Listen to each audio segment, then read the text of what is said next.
ga tchanin da suke tsoro, tchani suna tsoron ka, Allah shi kare ka.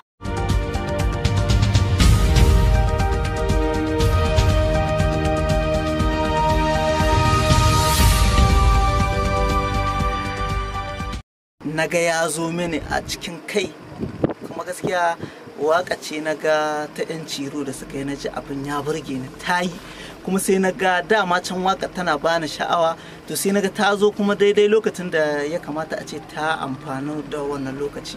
Ba kasawa bane, saboda dukkan mawaki yana da abin da ke burge shi. Mafi yawa in ka tambayi mawaka zaka ji sun ce akwai mutanen da suke kwaikwayo.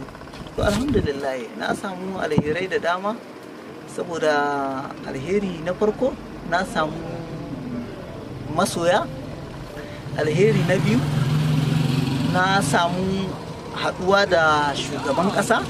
To ka san wannan masu karamcin fahimta nake irin wannan tunanin, saboda shi shugaban kasa yana danganta abu ko wani dan gwagwarmaya ko wani waye, duka mutane al'ummar da suke gwagwarmayar da suke, duk wanda ke tsayawa yana tunanin gwagwarmaya tsakanin shi da Allah, to zai yi gwagwarmaya ne bisa kan ci gaban kasa da kuma son kasa, ba wai zancen za ka yi gwagwarmaya ba domin sai na SP ta biya ka da wani mukami ko ta biya ka da wani abu. To tawaga kenan ta RP Rassemblement de Patriotique kake magana bisa kanta, kuma ta ba mu haɗin kai, ta ba mu dama, kuma muka je muka taru, muka je muka zama tsintsiya maɗaurin ki ɗaya, muka je muka yi turnan Nijar baki ɗaya.